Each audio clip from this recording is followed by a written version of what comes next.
إلى حضرة النبي المصطفى سيدنا ومولانا محمد صلى الله عليه وسلم وعلى آله وأصحابه الكرام وإلى أرواح مشايخنا ووالدينا وأموات المسلمين والمسلمات والمؤمنين والمؤمنات في مشارق الأرض ومغاربها شيء لله ولهم. الفاتحة. أعوذ بالله من الشيطان الرجيم. بسم الله الرحمن الرحيم. الحمد لله رب العالمين الرحمن الرحيم مالك يوم الدين. إياك نعبد وإياك نستعين. اهدنا الصراط المستقيم صراط الذين أنعمت عليهم غير المغضوب عليهم ولا الضالين. آمين.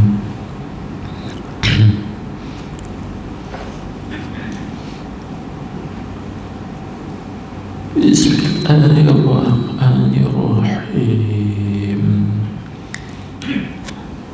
الحمد لله رب العالمين والصلاة والسلام على أشرف الأنبياء والمرسلين سيدنا ومولانا محمد الفاتح الأمين وعلى آله وصحبه أجمعين. اللهم صل على سيدنا محمد الفاتح لما أغلق والخاتم لما سبق ناصر الحق بالحق والهادي إلى صراطك المستقيم وعلى آله حق قدره ومقداره العظيم. صلاة تفتح لنا بها أبواب الرضا والتيسير وتغلق بها عنا أبواب الشر والتعسير وتكون لنا بها وليا ونصيرا. أنت ولينا ومولانا فنعم المولى ونعم النصير. اللهم افتح لنا أبواب فضلك وانشر علينا خزائن رحمتك برحمتك يا أرحم الراحمين وبجاه سيد الأنبياء والمرسلين. أما بعد، فقال المؤلف حفظه الله تعالى ونفعنا به وبعلومه في الدارين آمين يا رب العالمين. Berkata Syekh radhiyallahu anhu, al-khalqu hijabun wal haqqu muhtajibun bika anka infasil anka tashhad.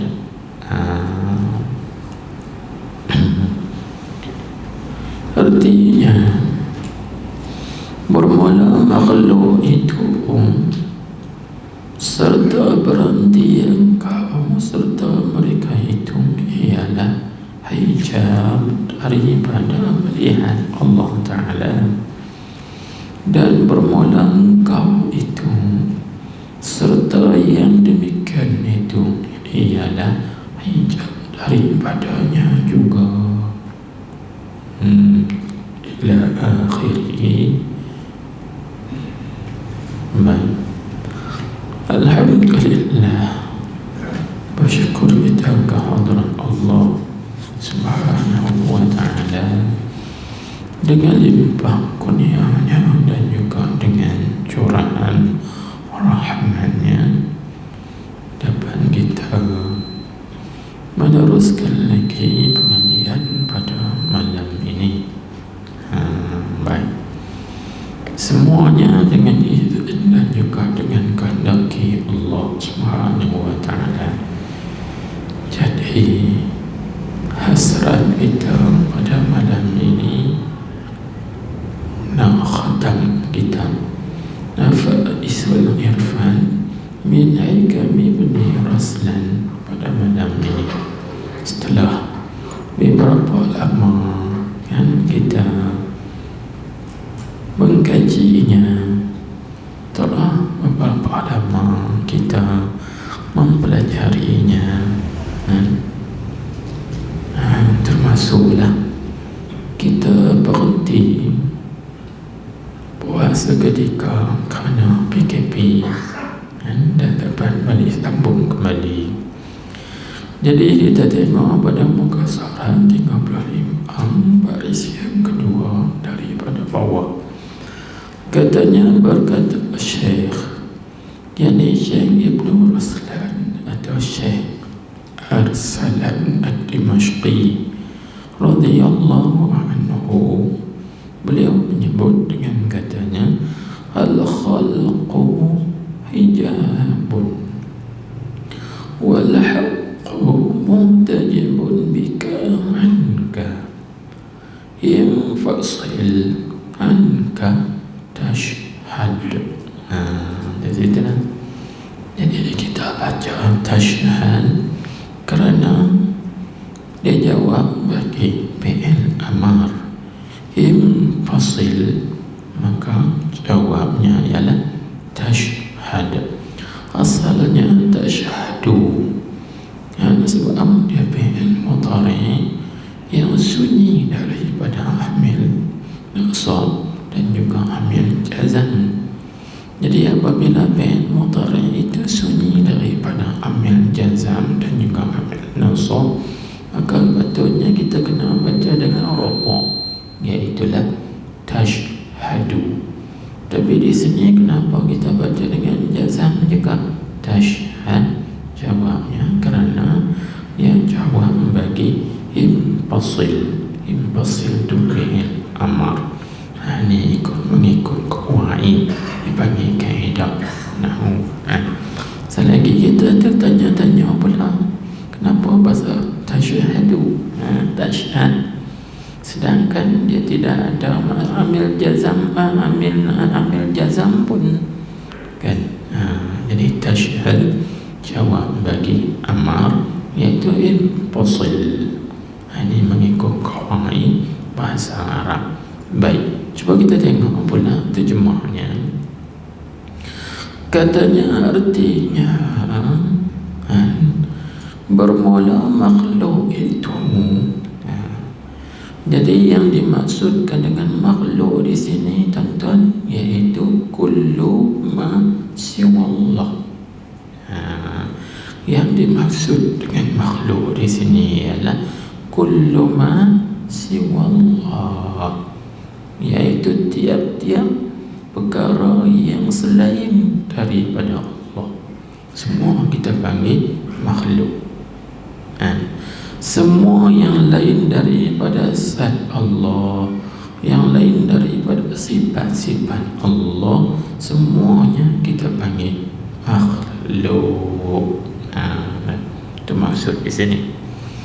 Jadi dia kata bermula makhluk itu, yakni segala yang lain daripada Allah Ta'ala itu dipanggil apa? Serta berhenti engkau serta mereka itu. Apa mana berhenti engkau serta mereka itu, yakni selagi mana kita ingat kepada mereka, selagi mana bergantung hati kita kepada mereka. Itu maksudnya berhenti ya. Selagi mana bertawud hati kita kepada mereka, selagi itulah mereka itu ialah hijab. Mereka itu adalah dinding. Hijab di sini dengan mana dinding ataupun halangan. Yang hijab itu asal maknanya dinding ataupun halangan. Dinding ataupun halangan daripada apa? Yaitu dinding atau halangan daripada melihat Allah Ta'ala. Di situ kan maksud melihat, yakni melihat mata hati kita kepada Allah Subhanahu Wa Ta'ala. Habis. Baik. Jadi tuan-tuan, puan-puan, hadirin hadirat sekalian, apa yang Syekh Ibn Raslan Ad-Dimashqi nak memberitahu kepada kita? Beliau nak memberitahu kepada kita bahawa selagi mana ada suwarul akwan, maksudnya selagi mana ada lukisan-lukisan makhluk, gambaran-gambaran makhluk di dalam hati kita ini,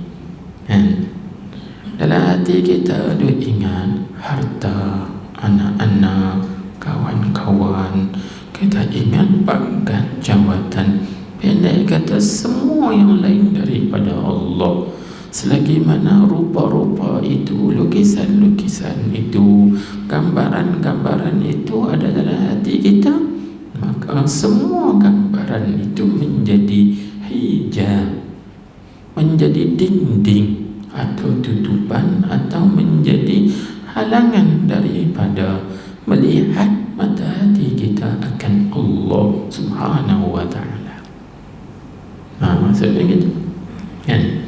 Sebab itu kita tidak dapat melihat hafal Allah, kita juga tidak dapat melihat asma Allah, kita juga tidak dapat melihat sifat Allah, begitu juga kita tidak dapat melihat dengan mata hati kita ini akan zat Allah Subhanahu Wa Ta'ala. Kerana apa?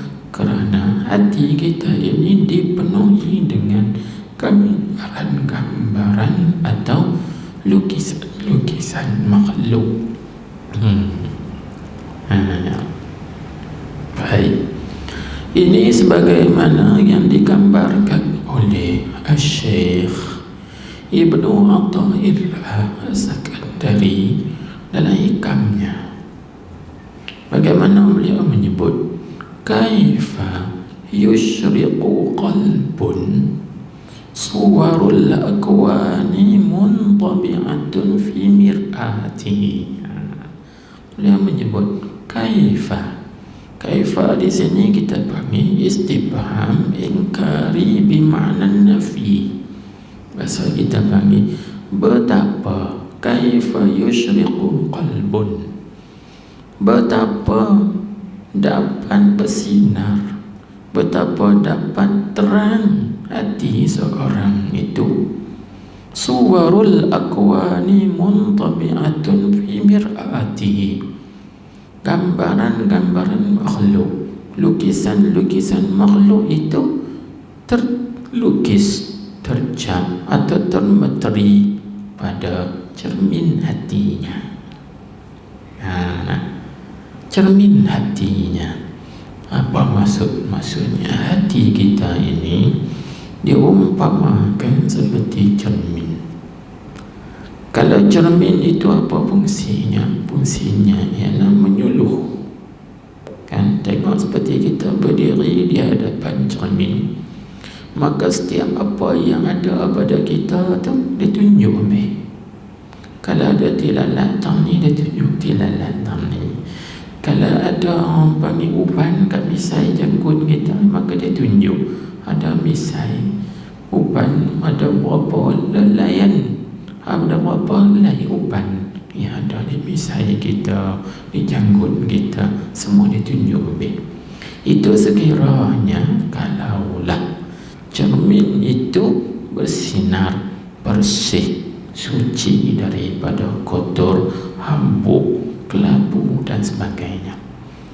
Ada apa sekiranya kalau cermin yang di hadapan kita itu, cermin itu berkarat, adakah cermin itu dapat menyuluh? Tidak. Kalau cermin yang ada di hadapan kita itu kelabu, asap, dipanggil penuh dengan habuk-habuk dan sebagainya, adakah cermin itu dapat menyuluh? Jawabnya tidak. Tuhan baik kaifa tadi istibah mengkari bermakna nafi, yakni tidak akan bersinar. Maka macam itulah juga tuan-tuan, hati kita ini dipenuhi dengan suwarul akwan, gambaran-gambaran, lukisan-lukisan makhluk. Maka bagaimana hati kita dapat melihat Allah? Jawabnya tidak akan dapat melihat Allah kerana hati kita dihijab. Apakah benda yang menghijabkan? Ya itulah makhluk tadi. Makhluk itulah dia panggil hajibnya, penghijab yang menghijabkan hati kita ini daripada dapat melihat dan memandang Allah Subhanahu wa ta'ala. Kita takkan dapat. Maka hijab di sini tuan-tuan dia panggil hijab apa? Sebab hijab dia ada dua. Pertama dia panggil hijab basar. Hijab basar maksudnya hijab mata kepala. Mata yang di kepala kita ni tak dapat lihat. Maka bukan murad di sini. Bukan yang dimaksudkan di sini. Yang kedua dia panggil hijab basirah. Tadi hijab basar. Yang kedua dia panggil hijab basirah, hijab mata hati. Dia panggil hijab mata hati. Ini yang dimaksudkan di sini. Hijab mata hati kita. Mata hati kita terhijab, sekalipun mata kepala kita dapat jelek nampak, tapi mata hati kita tidak dapat melihat. Maka hijab mata hati ini dia ada dua jenis pula. Yang pertama dia panggil hijab nurani, yang kedua hijab zulmani. Dia ada dua jenis pula. Ada hijab yang masa cahaya, ada hijab yang masa zulmani, kegelapan. Semuanya ini menghijabkan hati kita daripada melihat Allah Subhanahu wa ta'ala, selagi mana hati kita ini bergantung dan juga bertawud dan juga berpegang, bersandar kepada makhluk, yakni selain daripada Allah Subhanahu wa ta'ala. Maka untuk nak mengikiskan hijab itu, supaya kita dapat melihat Allah dengan mata hati kita, tak dapat, tidak mesti kita kikiskan gambaran-gambaran makhluk itu dari hati kita. InsyaAllah barulah kita dapat melihat Allah Subhanahu wa ta'ala. Itu yang disebut tadi impasil tashhad. Kalau kamu ceraikan hati kamu daripada memandang makhluk, tashhad, pasti engkau akan dapat musyahadah, dapat memandang Allah Subhanahu wa ta'ala. Inilah kan. Maka kesemuanya ini tuan-tuan yang ibarat daripada apa? Ibarat daripada mati. mati. Kena mati barulah boleh melihat Allah.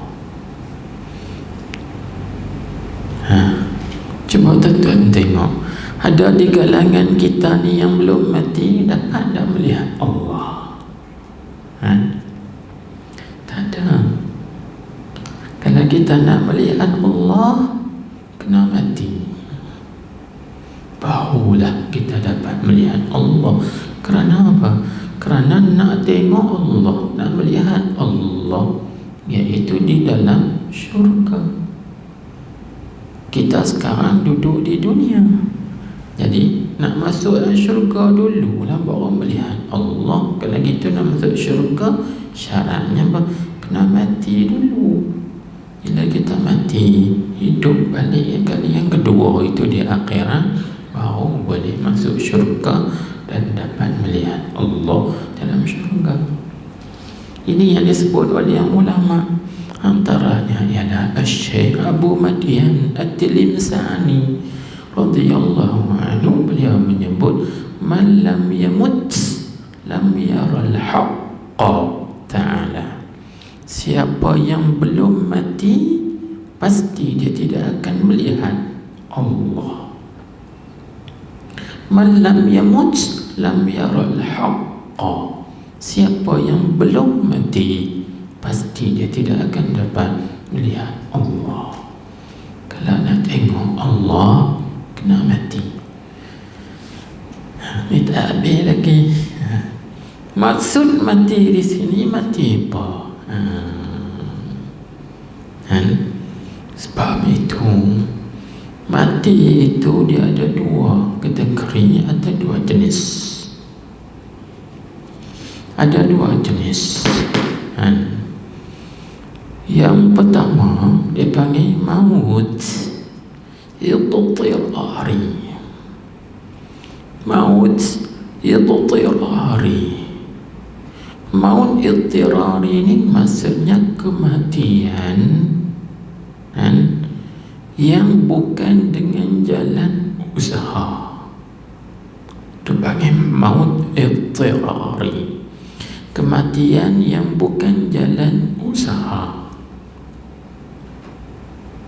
Maka kematian ini kita usaha ke tidak usaha, kena mati. Maka kematian ini dinamakan juga dengan mana mufaraqatur ruh anil jasad, yakni bercerai nyawa dari jasad. Ini mati idtirari. Maka mati ini tak ada siapa pun yang boleh lari daripadanya. Tak ada siapa boleh lari. Inilah yang disebut dalam ayat Al-Quran, kullu nafsin za'iqatul maut. Setiap yang bernyawa merasai mati. Ini juga yang disebut oleh Allah dalam Quran, qul innal mauta alladhi tafirruna minhu fa innahu mulaqikum. Katakanlah wahai Muhammad kepada mereka, sesungguhnya kematian yang kamu lari daripadanya itu fa innahu mulaqikum. Kematian itu akan menemui kamu. Kamu nak lari mana? Tak boleh lari. Kerana mati ini tidak boleh kita delay, nak tunda, nak tangguh, nak takhir, tak boleh. Bila sampai masa waktunya, sikit pun tak dahulu, sikit pun tak terkemudian. فَإِذَا جَاءَ أَجَلُهُمْ لَا يَسْتَأْخِرُونَ سَاعَةً وَلَا يَسْتَقْدِمُونَ. Bila tiba ajal mereka, tidak terkemudian satu saat dan tidak terdahulu satu saat, tetap akan mati.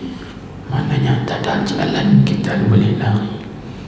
Maka mati ini namanya mautun idtirari, namanya kematian idtirari. Ini juga bukan murad di sini, bukan dimaksudkan di sini. Tetapi yang dimaksud dalam pembicaraan kita ini mati yang kedua, iaitu namanya mautun ikhtiyariyun. Dipanggil maut ikhtiyari. Mati yang bangsa ikhtiar, maksudnya mati yang diusahakan. Apa dia mati yang diusahakan? Iaitu dengan mematikan nafsu kita, hawa kita, daya kita, upaya kita. Ini yang dikenakan.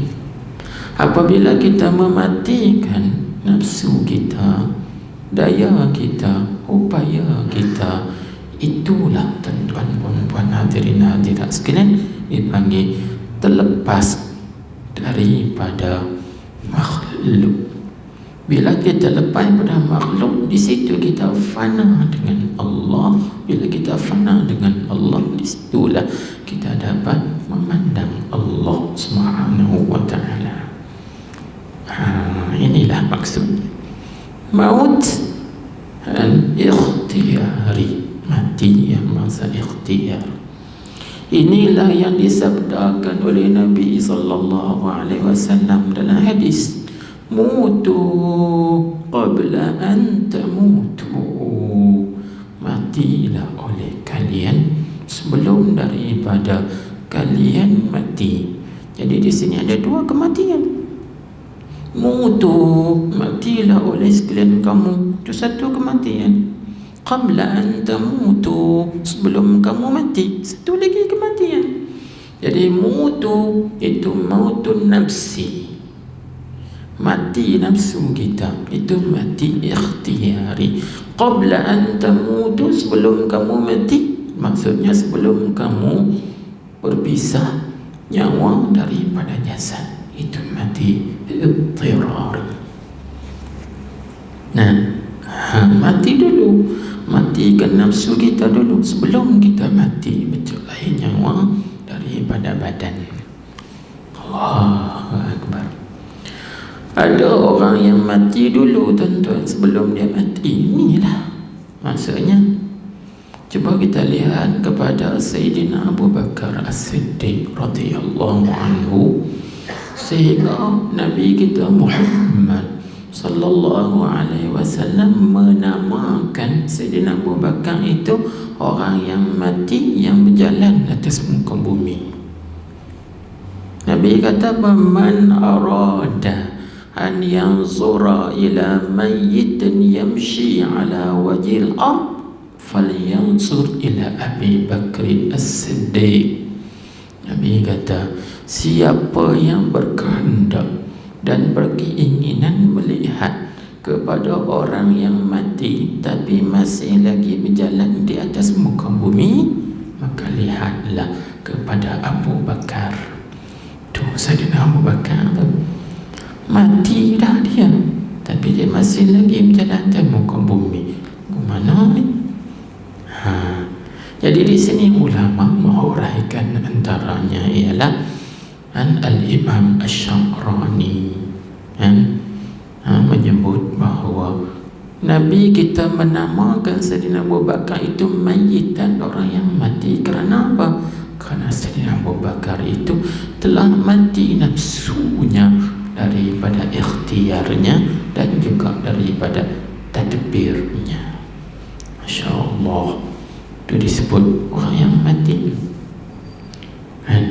Inilah kalau kita hendak melihat Allah Subhanahu wa ta'ala dengan mata hati kita ini, tak dapat tidak, mesti kena mematikan nafsu kita, mematikan daya kita dan upaya kita, tadbir kita dan juga ikhtiar kita dan juga syahwat-syahwat kita. InsyaAllah tashhad. Maka mati ini tuan-tuan satu kemuliaan. Lepas itu disebut oleh ulama al-mautu karamatun. Kematian itu merupakan satu kemuliaan yang dengan dia, dengan mati itu Allah Ta'ala muliakan hamba-hambanya. Bila dia mati nafsunya, dia dimuliakan oleh Allah. Baik. Antara kemuliaan yang dimuliakan, yang memuliakan oleh Allah Ta'ala kepadanya sentiasa dapat syuhud, musyahadah, mengenang, muraqabah, mengingati Allah, sentiasa berada di dalam hadrat Allah. Ini kemuliaan. Baik, maka kita tengok dia kata, jadi bermula makhluk itu serta berhenti engkau serta mereka itu ialah hijab, yakni dinding atau halangan daripada melihat Allah. Begitu juga dia kata, dan bermula engkau itu serta yang demikian itu. Demikian mana? Demikian berhenti engkau serta mereka itu tu. Kalaulah diri kita ini berhenti dengan makhluk juga, itu juga dipanggil ialah hijab daripadanya, yakni daripada melihat Allah Ta'ala juga. Apa bagaimana kita nak faham? Maksudnya begini tuan-tuan, maksudnya perkara yang menghijabkan kita daripada melihat Allah Ta'ala itu dia ada dua perkara. Ini kita ambil kesimpulannya. Kesimpulannya, perkara yang menghijab ataupun yang menghalang kita ini daripada melihat mata hati kita akan Allah Subhanahu wa Ta'ala ialah dua perkara. Apa dia? Pertama, yang menghijab kita daripada melihat Allah ialah diri kita. Diri kita sendiri itu menjadi hijab daripada kita melihat Allah. Ketika mana diri kita ini menjadi hijab? Ketika diri kita ini memandang kewujudan kita. Ketika diri kita memandang ananiyah kita, keakuan tu, aku itu, aku ini, tu. Jadi ketika kita memandang keakuan kita, ketika kita memandang wujud kita, ketika tu kita terhijab daripada melihat Allah. Ketika kita melihat haul kita, daya kita dan uwah kita, kekuatan kita, ketika tu kita terhijab daripada memandang Allah Subhanahu wa Ta'ala. Berarti diri kita ini ialah hijab. Diri kita itulah nafsu kita, hijab. Ini yang disebutkan oleh ulama, kan? Nafsuka sijnuka. Nafsumu itulah penjaramu. Nafsuka sijnuka. Nafsumu itulah penjaramu. Apa tuan-tuan faham mengenai penjara? Tengok orang yang duduk dalam penjara, kan? Mereka tidak bebas. Pandangan mereka juga hanya berkitar dalam kawasan penjara saja, bertiraikan dengan besi, tembok dan banyak lagi. Benar-benar mereka tidak boleh melihat di luar sana. Apa yang ada di luar sana dihijab dengan tembok, dihijab dengan besi, dihijab dengan batu bata dan sebagainya bangunan.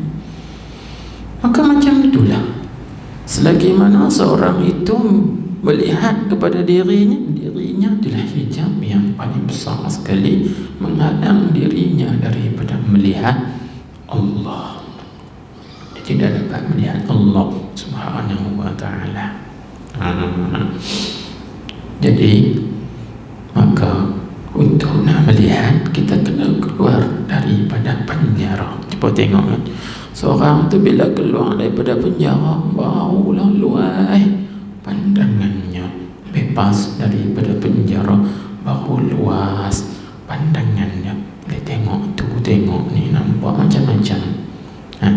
Macam itulah seorang itu apabila dia bebas daripada nafsunya, di situ dia akan melihat, orang panggil Allah Subhanahu wa Ta'ala, semuanya nampak ikhtiar Allah.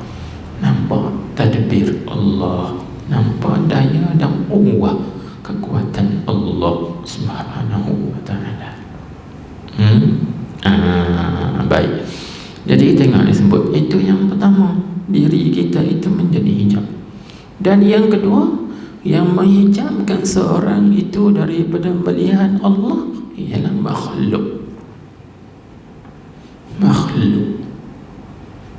Kan? Makhluk yang lain daripada dirinya itu juga menjadi hijab antara dia dan juga antara Allah Subhanahu wa ta'ala. Kalau kita boleh keluar daripada hijab ini, inilah nikmat yang besar, tuan-tuan. Sebagaimana yang disebutkan oleh ulama, al-khuruj 'anil nafsi hiya ni'matul 'uzma li'annaha a'zamu hijabin baina syakhsi wa baina rabbih. Keluar daripada nafsu itu adalah merupakan nikmat yang terbesar. Kerana nafsu itu hijab yang paling besar sekali antara seorang dan Tuhannya. Allahu Akbar. Jadi kita tak sedar benda ni, terhijab. Contohnya kita kata begini, seperti seorang murid, dia merasa dirinya lebih daripada gurunya, terhijab. Murid terhijab daripada gurunya. Bila seorang murid rasa dia pandai, mana tu guru tak ada PhD, aku ada PhD, maknanya murid ni rasa dia lebih daripada gurunya, murid itu terhijab. Dan terhijab memang siapa pun begitulah. Apa pun begitulah, terhijab. Kerana hijab nafsu ni, tuan-tuan, dia ada lebih 70 lebih hijabnya. Nak kikis satu, kemudian satu persatu, bukannya mudah senang. Ini perlu kepada mujahadah, riyadhah yang berterusan, makan masa yang panjang dan lama, dan berhajat kepada bersungguh-sungguh. Barulah hamba ni dikikis, lama-lama hijab itu semakin menipis, akhirnya habis. Bila habis hijab baru terbuka. Ini orang panggil terbuka hijab. Bila terbuka hijab baru nampak rahsia-rahsia yang banyak. Kita hari ini begitu, tak terbuka hijab kerana inilah hijab banyak menghalang. Kau ni halang. Habis. Jadi dua tu, itu yang penting kita nak tahu di sini. Berarti diri kita juga hijab daripada memandang Allah. Orang yang lain daripada kita juga merupakan hijab daripada kita dapat melihat Allah Subhanahu wa ta'ala. Jadi bagaimana caranya? Tengok dia kata, dan bermula Allah Ta'ala ialah yang terdinding, yakni yang terdinding daripada engkau. Allah Ta'ala itu terdinding daripada engkau, maksudnya kita tidak dapat melihatnya. Adapun Allah tak terhijab daripada kita. Artinya Allah, dia melihat kita. Ini sebagaimana dalam ayat Al-Quran, kan Tuhan sebut la tudrikul absaru wa huwa yudrikul absar. Kan ayat la tudrikul absar, Allah Ta'ala itu tidak mendapat akannya oleh segala mata. Semua mata-mata kita makhluk ini tidak dapat melihat Allah, tetapi huwa yudrikul absara, sedangkan Allah Ta'ala itu mendapat segala mata. Maknanya Allah melihat kita yang tak dapat melihatnya. Maka di sini disebut bermula Allah itu ialah yang terdinding. Apa makna yang terdinding? Yani Allah Ta'ala itu terdinding daripada engkau. Artinya engkau tidak dapat melihatnya. Kita terhijab. Dan tiada ia, ya Allah itu didindingkan daripada engkau. Maksudnya Allah Ta'ala tak terhijab daripada memandang kita. Allah melihat kita, Allah memandang kita, Allah menyaksikan kita, Allah memerhatikan kita, Allah memantau, mengintai kita. Kita lah yang tak dapat melihatnya kerana terhijab. Adapun Allah tak terhijab daripada memandang kita. Tengok kata. Kerana apa? Kerana melihat dan memandang engkau kepada wujud engkau. Tu kerana tu ilat bagaimana? Ilat bagi kata engkau itu terhijab. Jadi kita ini terhijab kerana melihat dan memandang engkau kepada wujud engkau dan amal engkau. Itu yang kita sebut tadi ni, kan? Jadi memandang kepada wujud kita, kepada diri kita, ananiyah yang disebutkan tadi, itulah menjadi hijab bagi kita daripada melihat dan juga memandang kepada Allah. Kita nampak aku, ini aku yang buat ini, aku yang buat ini, begitu begini. Terhijab. Sebab tu tuan-tuan puan hadirin hadirat sekalian, hijab yang paling besar sekali, seperti mana kata Syekh Abdul Rahman Syaruri radhiyallahu anhu, dia kata apa? Iaitu a'zamun najasat, ay a'zamul hijab, yang paling besar sekali najis-najis yang adalah hati kita ini. Hatinya yang paling besar sekali hijab yang terdapat dalam hati kita itu apa? Aku. Ini aku. Ni aku. Saya. Ada orang ni. Itu orang panggil hijab yang paling besar sekali.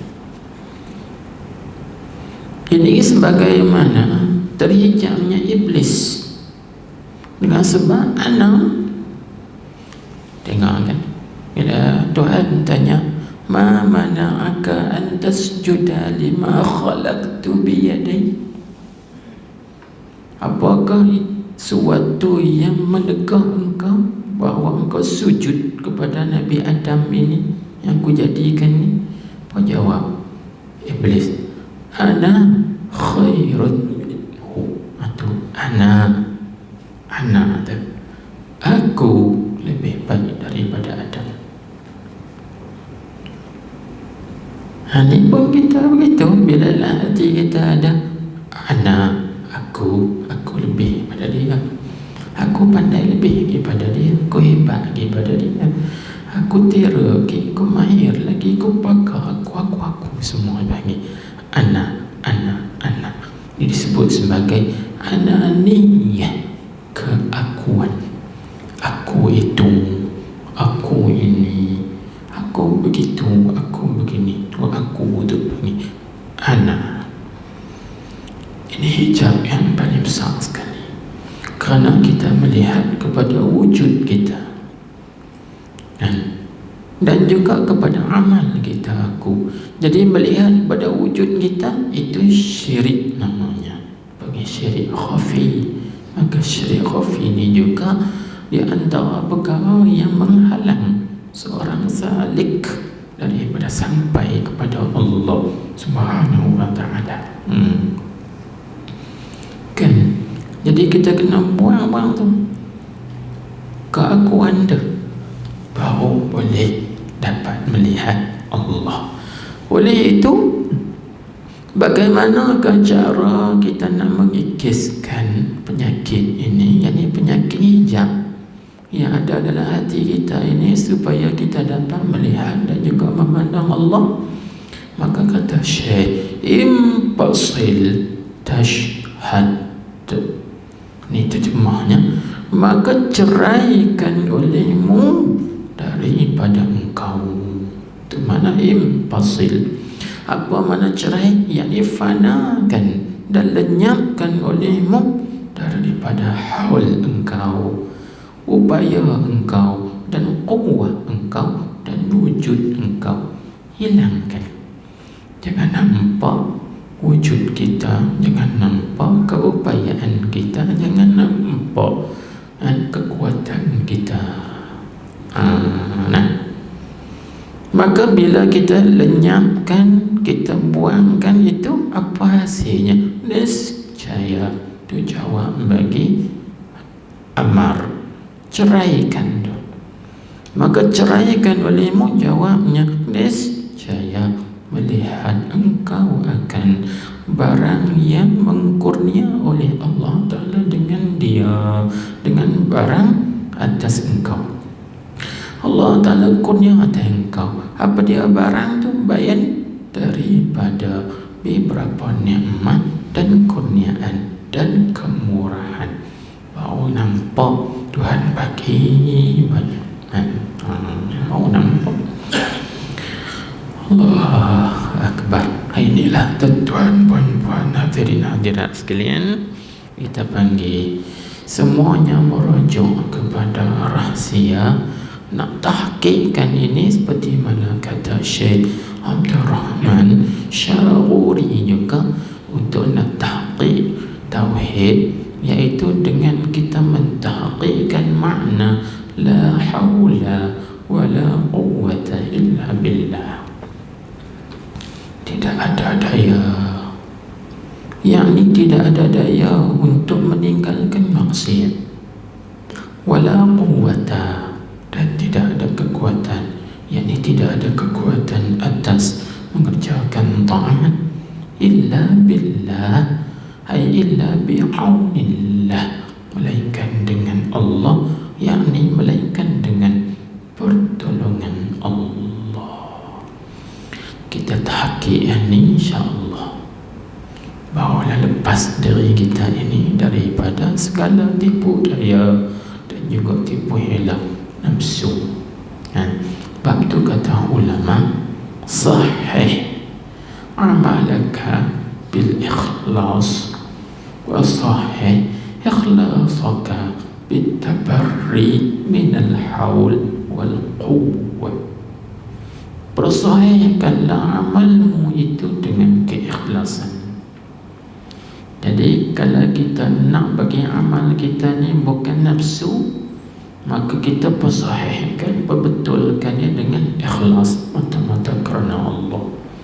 Kemudian ikhlas juga perlu kepada ditashihkan, diperbetulkan. Bagaimana kita nak tashih ikhlas?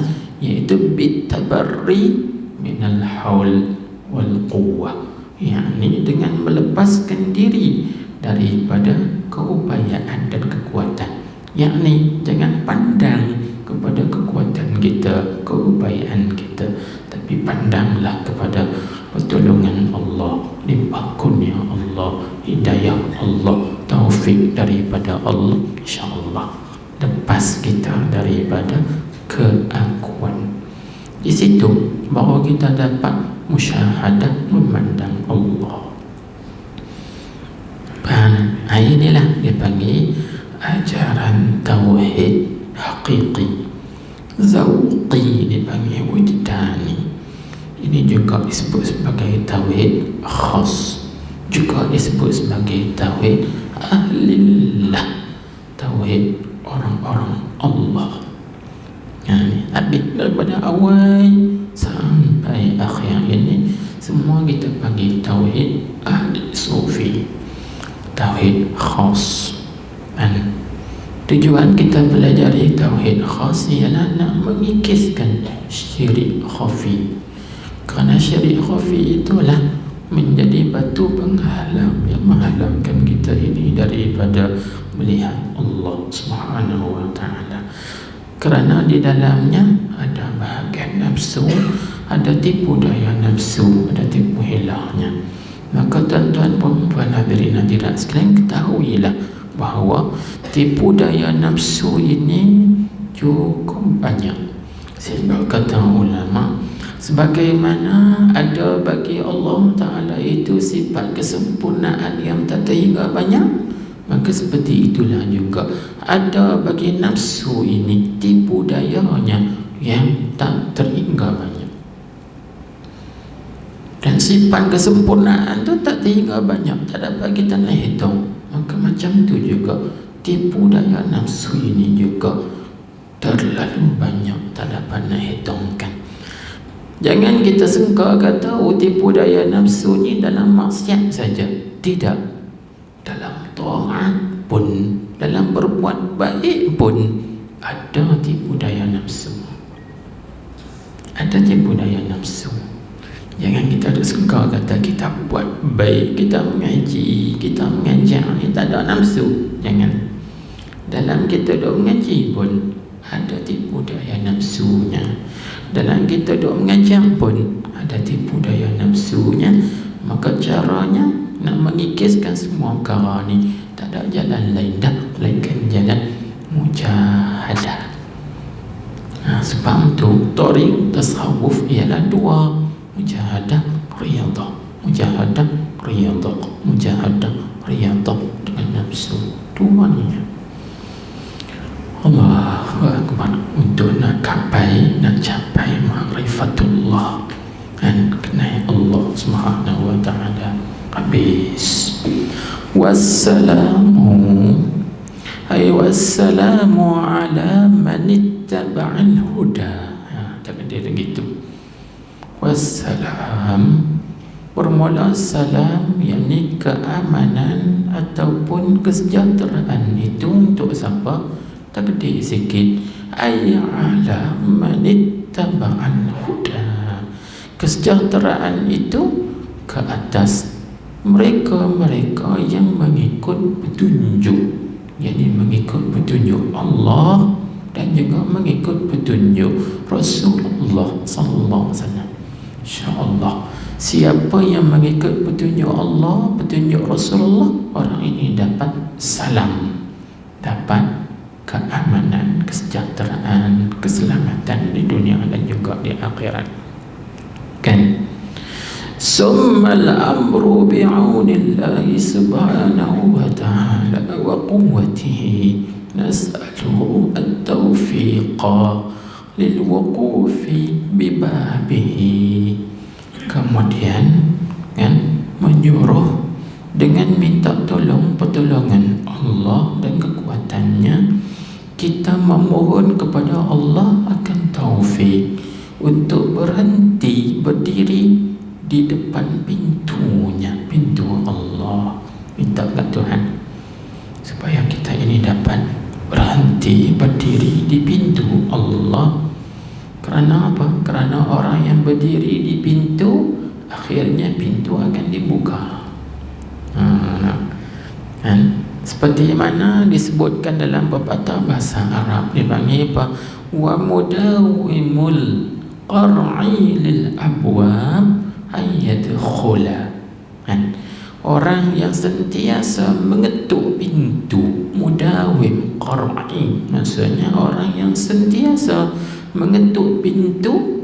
Kau ketuk kali pertama tak buka, kau ketuk lagi kali kedua tak buka, kau lagi ketuk kali tiga tak buka, ketuk 10 kali orang buka juga. Maka dia dapat masuk dalam pintu tersebut. Demikianlah orang yang sentiasa berdiri di hadapan pintu Allah mengetuk, lama kelamaan dia akan dapat masuk di dalam pintu tersebut, melalui pintu tersebut. Jadi kita minta pada Allah Subhanahu wa ta'ala, dan kita minta lagi pula wa ayyaj'alana min ahbabihi.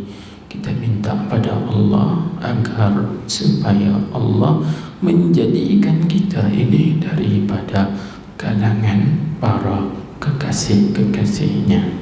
Amin. Bi'il amar, isim bi'il amar dengan mana istajib, berkenankanlah ya Allah akan doa kami, akan permintaan kami.